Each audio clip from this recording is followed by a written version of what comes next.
Hello everyone, in this video I'll be talking about retrosynthesis, and I will not go into the details of basic terminologies and what is retrosynthesis and other simple things, because I have already made number of videos about retrosynthesis. If you are a new or a beginner in retrosynthetic course, then please watch my earlier videos in order to get the basic and fundamental details about the retrosynthesis. But if you are an advanced student and looking for more complex examples, and if you are looking for more practice problems for retrosynthesis, this video is for you guys. And let's start with the target molecule straight away. Target molecule number 129. I am following the workbook of Stuart Warren for this. Okay, so this is the target molecule TM129. And let me pick my pointer. Which one should I pick? Maybe a pen. Yeah. So as you can see, the first thing in the retrosynthesis is always to recognize the functional groups. What kind of functional groups are present in the given molecule. And as you can see from the structure, that it is an alpha beta unsaturated ketone, because this carbon is alpha, we call it alpha, and this call is beta. This is beta. I'm drawing with this one, and this is alpha carbon. Okay, A for alpha, this delete this one. So this carbon, where my point is, this is alpha carbon and this is the beta carbon, and again this is also alpha carbon and this is beta carbon. So overall this is alpha beta unsaturated carbonyl compound, but it's further also there's one more alkene. So it's a conjugated system having two alkenes and one ketone. So what we have to do is a simple disconnection from this double bond. So that is a disconnection arrow. We disconnect this double bond and the ring opening takes place. The one side becomes this ketone,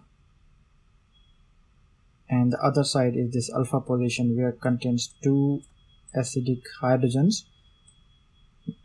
When we will do the synthesis of this molecule, then one of the hydrogens will be abstracted and will take the negative charge, and then that will take on this carbonyl group. Now if you count the relationship between these carbonyl groups, 1, 2, 3, this is 4, and this is 5. So the relationship between these two functional groups is 1,5 dicarbonyl functional groups. So what we have to do is disconnect from this position, and then one part becomes this one, and we have added the control to take the hydrogen from this side, because now this is active methylene CH2 unit. These protons are highly acidic. There are two protons here, and they are acidic in nature because they are in between carbonyl group of ketone and the carbonyl group of ester. And the other side becomes the Michael acceptor, so 1,4 addition. So this is a 1 position, 1, 2, 3, 4. That's what we call Michael acceptor. 1, 2, this is 3, and this is 4. Okay, so 1, 1, 4 functionalized system. It's a ketone and alkene, and this way also 1, 2, 3, 4. This is also a alpha beta unsaturated system on this side. So this way, if we look at here, so this carbon is alpha carbon and this is beta carbon, and this double bond is at the distance of alpha beta unsaturated ketone. So that's why we are writing here alpha beta unsaturated carbonyl group, CO disconnection. Okay, so we disconnect this group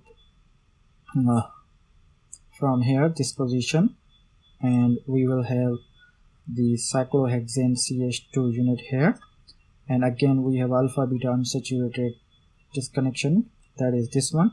So we disconnect from this group and the ring opening takes place. Now we have a relationship of two carbonyl groups, that is 1, 5, 1, 2, and this is 3, and this is 4, and this is 5. So we have two carbonyl groups present in one molecule, and the distance or the relationship of the two molecules is 1, 5.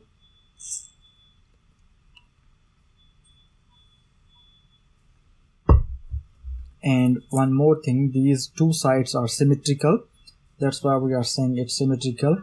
And the relationship between Happy New Year. And the relationship between two carbonyl groups is 1,5 dicarbonyl groups, and because the distance between this carbonyl ketone and this carbonyl ketone is 1 and 5, that's why we are saying it's 1,5 dicarbonyl, and it's a symmetrical compound. And we disconnect from the position 2 and 3. The one side becomes Michael acceptor, this is Michael acceptor, and one side becomes a Michael donor, because now this side is the active methylene unit. That's the active methylene unit which I have circled with the red.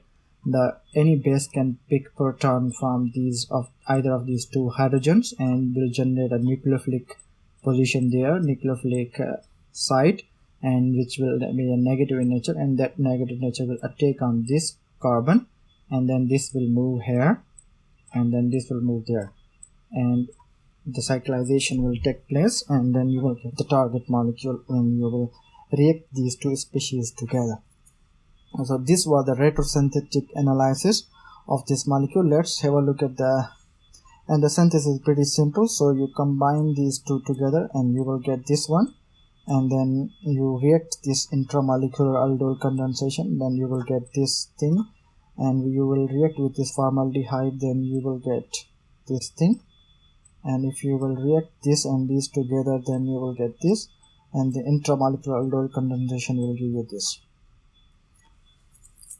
Let's move on to the next example, which is target molecule 131. As I said that I am following the Stuart Warren workbook, and now if you look at this compound, this is 1, this is 2. So that is 1,2 difunctionalized compound, because at one position it is carboxylic acid and at two position it is OH group, alcohol. So if you want to disconnect this, you can disconnect this acid group, and that becomes this thing, and you have a ketone there. So how can you do synthesis? So you start from a simple ketone and you react it with cyanide, and you generate a cyanohydrins, and after the hydrolysis of this cyanide with sodium hydroxide and water, you get the target molecule. So this is how you can synthesize the 1,2 difunctionalized carbonyl compounds. The rate of synthetic analysis of 1,2 difunctionalized compounds.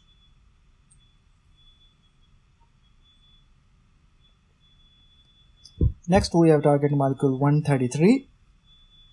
This is acid group, and this is the OH group, and this is also acid. So count the relationship. So this is 1, 2.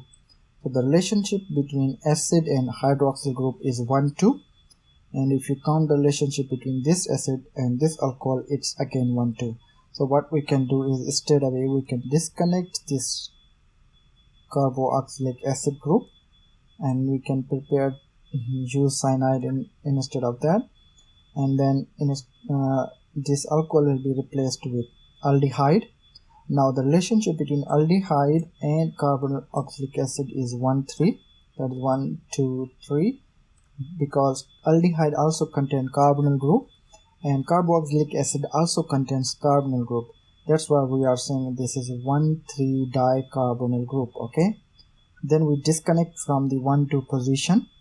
This is the ester, and then we have this acid, and next on we disconnect from this position, CC bond disconnection, and we have an alkyl halide on one side and the negative charged containing carboxylic acid, because this negative charge is not stabilized.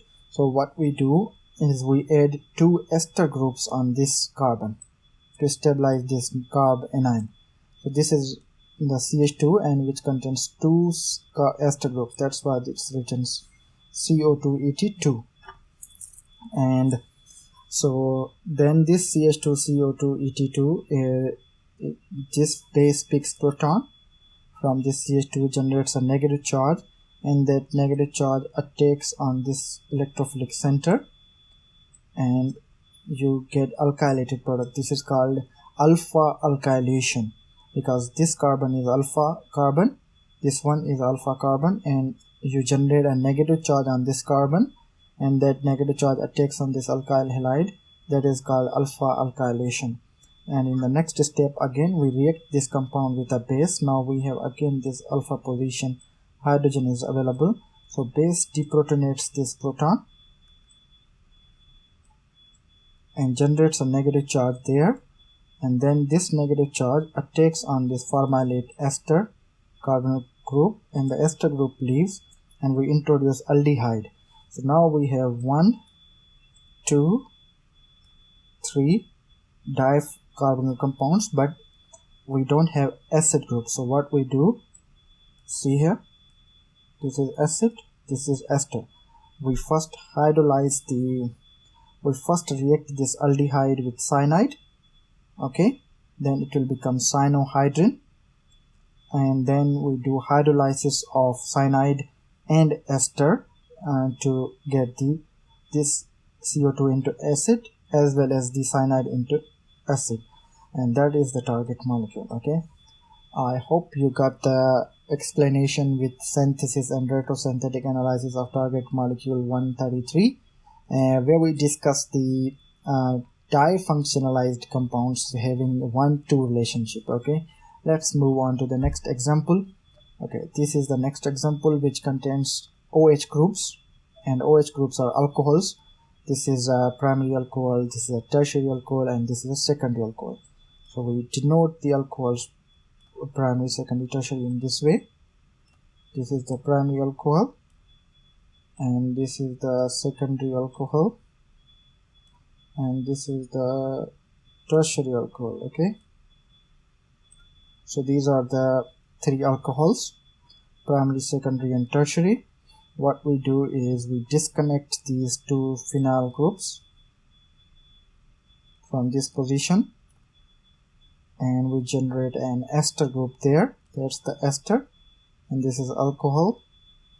And now we disconnect this ester group from this position and that becomes aldehyde, and this is alcohol used in frame 109. Now this compound we can use prepare this compound from this reaction or reaction of this aldehyde with formaldehyde and potassium carbonate to give you this compound, and then we react this compound with cyanide to generate the cyanohydrins, and then we do hydrolysis of cyanohydrins into the acid, and then we react this acid with Grignard reagent to give you the alcohol.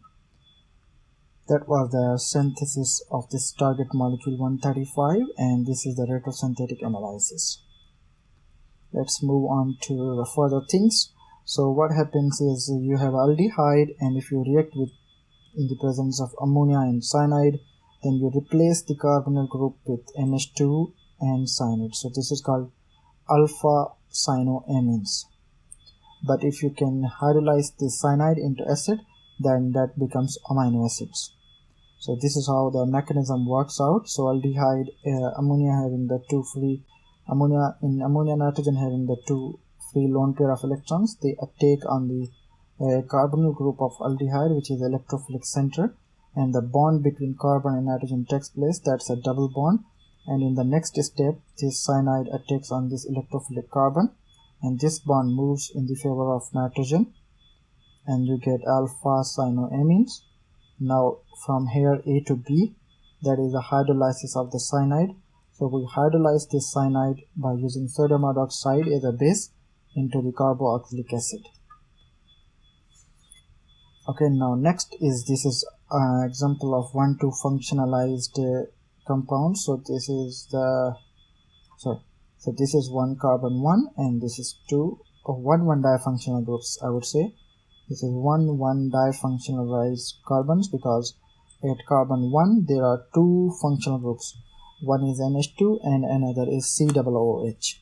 So we disconnect this acid group from this position and we get the cyanide there, and this is a ship base imine, and in the next step we disconnect this imine into aldehyde and ammonia. That's the ammonia. Now we react this aldehyde with NH3 and cyanide. So first we get cyanoamines, and after that we do hydrolysis of cyanide to get the carboxylic acids. This is target molecule 138. Compound A, again if you see, compound A contains the OH group and carbonyl group. This is the ketone and this is the alcohol. So the relationship between these two functional groups is 1,2. So these are the 1,2 difunctionalized compounds. So you break from the center and one part becomes benzaldehyde. You react benzaldehyde with cyanide to get the benzoin, this one. Now have a look at this target molecule 143, and these are alpha beta unsaturated ketones. So this is a ketone and this is alpha and this is beta. This is ketone and this is alpha and this is beta. So we double disconnection of this alpha beta unsaturated compound from this position, and we get 1,2 diketones, and we have this ketone. And then we do FGI, we convert this ketone into alcohol. This is FGI, and we have shifted this ketone into alcohol, and then we further do double disconnect the alkyl parts, and the center carbon which contains OH group becomes the ester, and the side part becomes the phenyl CH2 magnesium Br. So PHCHO cyanide, and this aldehyde reacts with cyanide and you get the 1,2 functionalized compound which reacts with CrO3 for the oxidation of this OH group, alcohol group. Secondary alcohol can be oxidized with potassium chromium oxide into into ketone. So now it becomes 1,2 diketone. Now we do the synthesis of other part, which is this one. Now starting from alkyl halide, we react this with magnesium bromide to generate a Grignard reagent which reacts with this ester on both sides to give you the alcohol, and then we do oxidation of this alcohol with again chromium oxide to give you this ketone. Now we react this one and this two together in the presence of a base to give you the target molecule, which is this one. That's how we do the retrosynthesis and synthesis of these compounds. And now we have this compound which is 1,2 difunctionalized compound, and this is alkyne, and it after mercuration and hydration it gives you the ketone. So when you do mercuration of the alkynes you get the ketones. Okay, this molecule is 1,2 difunctionalized compound. At 1 we have ketone and at 2 we have tertiary alcohol. So we disconnect from the center position and we start from ethine or acetylene, which contains 2 acidic hydrogens, and these can be deprotonated with a strong base such as sodium and liquid ammonia to generate the anions from this acetylene, and then you react this reagent with acetone, then you get the desired product, which is the alcohol. Now you further hydrate this alkyne by doing mercuration in acidic media and adding water in alkynes. Then this alkyne is converted into ketone, that is target molecule 145. That is the target molecule 145. Okay, that's how we convert the 1,2 difunctionalized compounds. Okay, now next is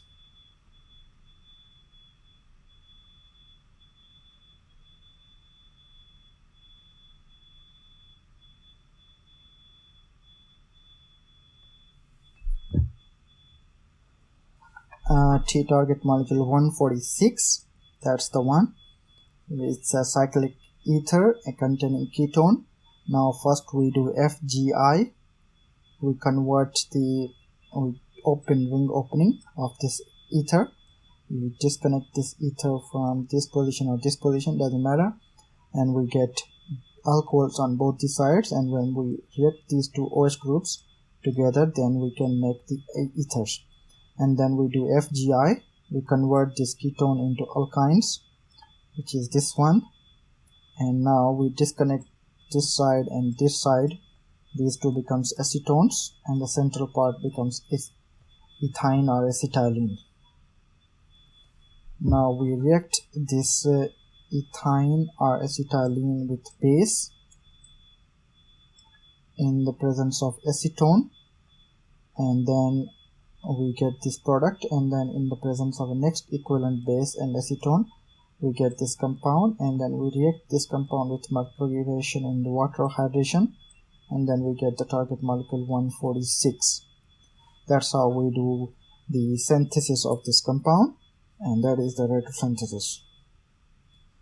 Next example is molecule 148, and again, if you look at the molecule, it contains alpha beta unsaturated ketone, which is, this is the ketone and this is alpha and this is beta, and also it contains alcohol. The relationship of this tertiary alcohol with this ketone is 1,2 difunctionalized compound. So first we do disconnection from this alpha beta unsaturated ketone position. That's the position called alpha beta unsaturated one. We disconnect it from this position, and one side becomes aldehyde and the other side becomes ketone. And in the next step we do the FGI, we convert this ketone into alkyne, and then we disconnect from this CC bond disconnection. Then one bond becomes ethine and the other bond becomes the acetone. Now if you react this ethine or acetylene with sodium and liquid ammonia and using acetone as a reagent, then you generate this compound. And after reacting, when you react this compound with do mercuration in the presence of water, then you convert alkyne into ketone. Now if you react this readily available furfural with this reagent, then you get the target molecule in excellent yield. So it doesn't matter how the molecule complex it may look initially, but if you can start from recognizing the functional groups and then you move on from there, then it will be far easier for you to recognize the functional groups in the easier way. So that is the story of the this target molecule 148. And again, I'm reminding you guys that I'm following the workbook of Stuart Warren, and if you need any organic chemistry related book, then please drop your email below in the comment section, then I will email you the book. Next molecule, first let's revise this. Now again we have this 1,2 difunctionalized compound, but this is a symmetrical molecule because at one position it contains OH group and at also two position it also contains the OH group. So it's a 1,2 difunctionalized alcohol.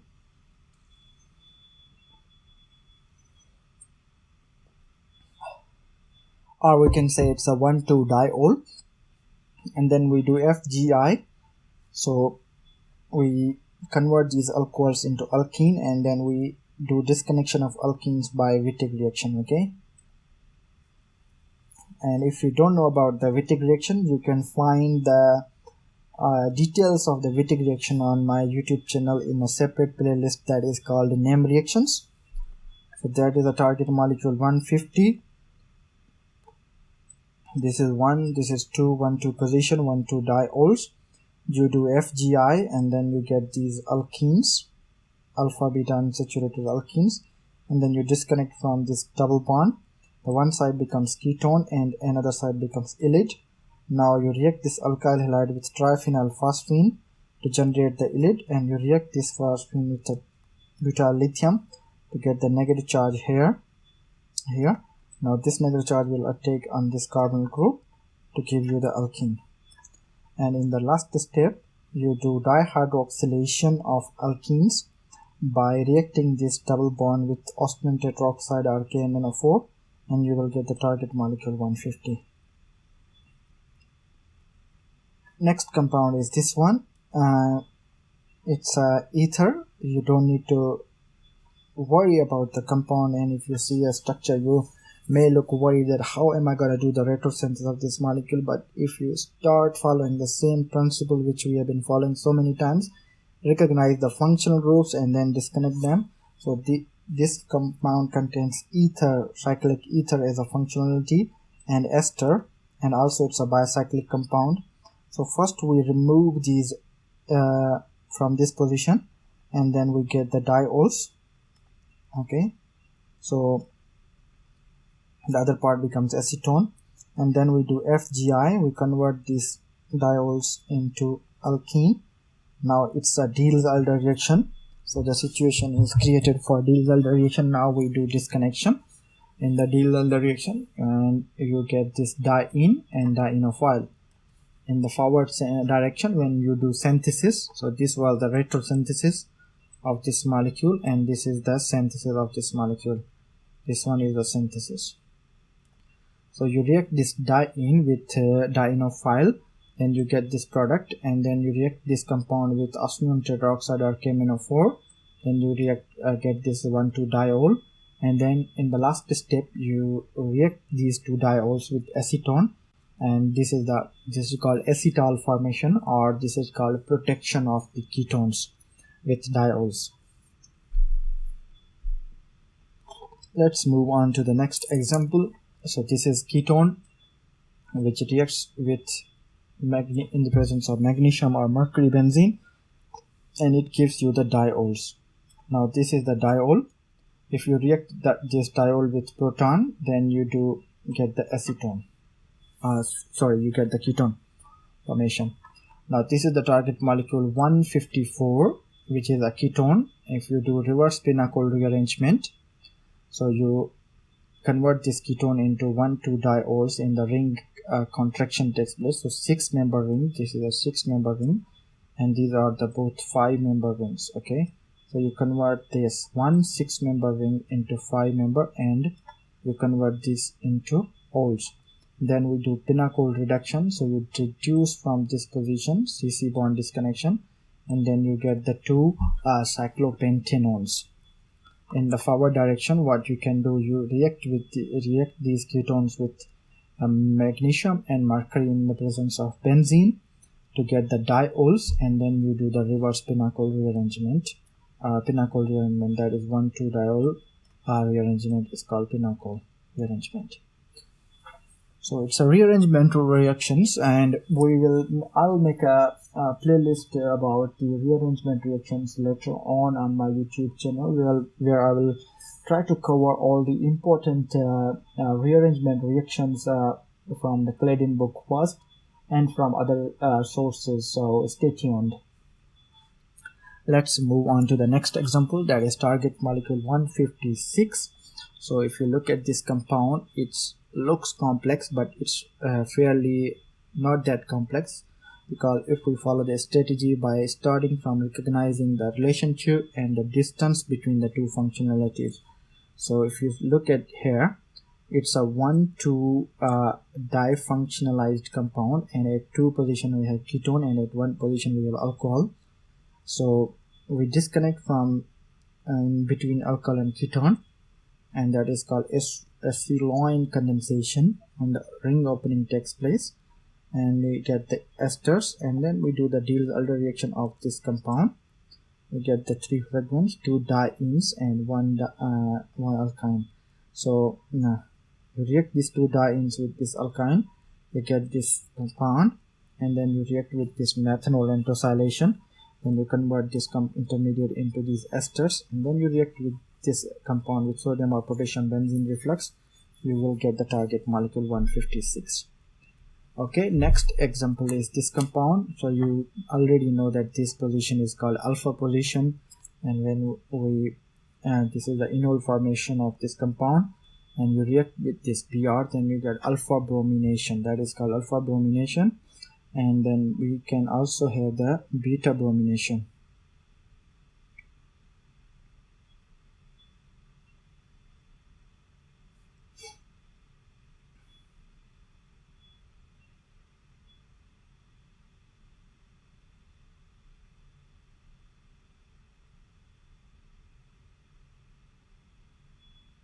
So now next example we will cover, and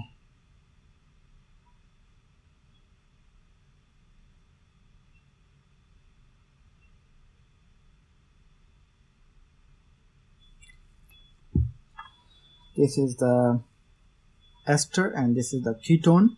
So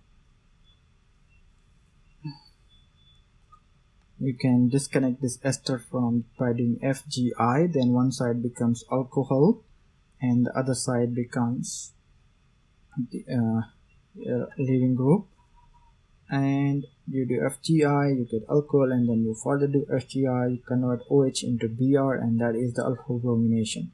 So this is a ketone having alpha position.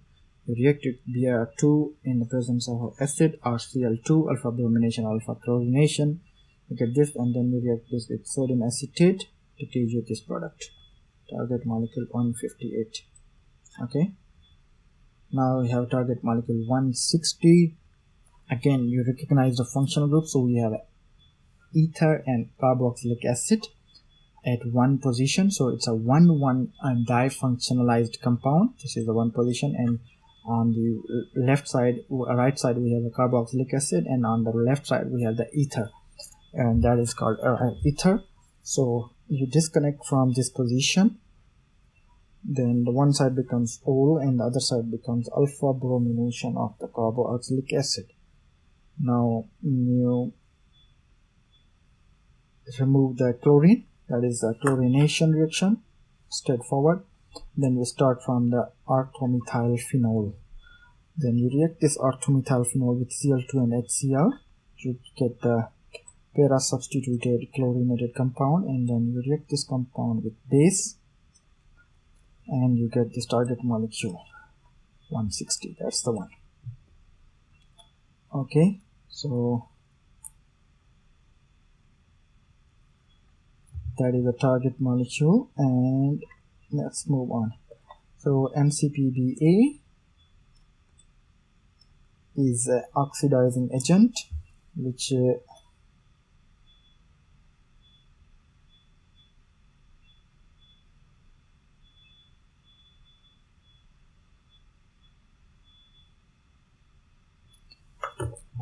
double bond conversion into double bond into epoxide, MCPBA, methoxide acts as a nucleophile, and it does the ring opening reaction, and then you react this compound with methanol, you get this OH group. Now if you look at this target molecule, which is again 1,2 difunctionalized compound, but at one position we have alcohol and at two position we have ether. So you disconnect it from this position, and one side becomes this one and second side is becomes the epoxide, and then you do FGI, you convert this epoxide into alkene, and then you do Wittig reaction to convert alkene into ketone. So you start your synthesis from cyclohexanone, and then you react it with the Wittig ylide, and then you react these two species together to get this alkene, and then you react this alkene with MCPBA to give you the epoxide, and then you react this epoxide with this benzyl alcohol in the presence of sodium to give you this product. Now if you react this target molecule 165, this is the next compound is 165 target molecule. Now if you react this compound with you do the retrosynthesis of this compound, so you disconnect this target molecule from this position, and the one side becomes the alcohol, also epoxide, and the other side becomes the alcohol, and then again you do disconnection and the one side becomes epoxide and you get the tertiary amine. Now if you react this tertiary amine, there's a lone pair of electrons available on this nitrogen. So this is the secondary amine, yeah, this is the secondary amine, not tertiary. With this secondary amine reacts with epoxide to give you this tertiary amine and 1,2 difunctionalized compound, and this is again this reacts with the base. Now this oxygen contains free lone pair of electrons. Again we have the ring opening reaction takes place. Now again we can react from either this side or this side, then this side reacts with this one and the chlorine leaves and you get the target molecule. So that's how it works. Let's move on to the next example, which is this one. This is the target molecule. Again, we have to recognize the relationship between the functional groups. One is the ester, cyclic ester, and another is the carboxylic acid. So first we do the disconnection of the ester functionality. The one side becomes the acid and other side becomes the OH. Then we have the acid, 1, and this is 2. So that is a 1-2 relationship. So we disconnect it from this carbon. There is 1,2 dicarbonyl compounds, difunctionalized compounds, and we disconnect it from this position. We have acid on one side and carbonyl ketone on the other side. And then now count the relationship between these functional groups. 1, 2, 3, 4, and 5.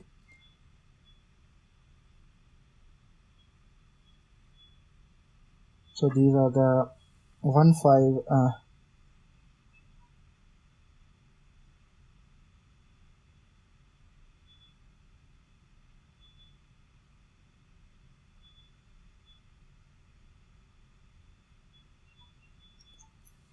so 1,5 dicarbonyl compounds. We disconnect from the carbon 3 and 4. Now this is a negatively charged, and then we have this.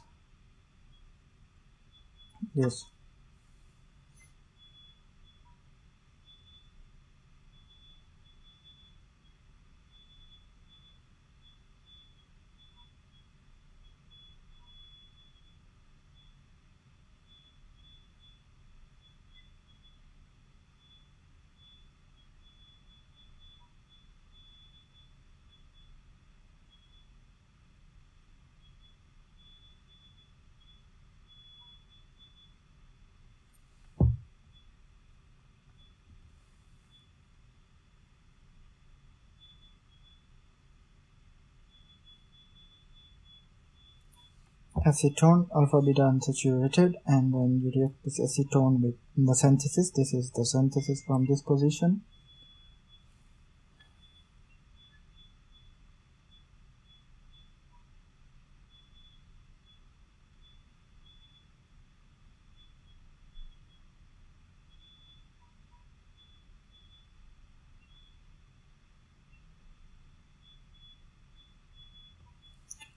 So these are the alpha beta unsaturated condensation product. Then you react this compound with actylmethylene unit in the presence of a base. Then there is hydrolysis decarboxylation, and that's the compound. And then we react cyanide with this ketone to get the cyanohydrins, and we do hydrolysis of this cyanide to get the acid, and we do in the presence of acid in the presence of base we do this hydrolysis of cyanide and into the acid, and then alcohol intramolecularly reacts with the carboxylic acid to give you the target molecule 167. So I have a lot more target molecules to share with you guys, so I'll stop here today and I'll make another video for more practice problems. And thanks for watching, and stay tuned for more videos on my channel. Take care, bye.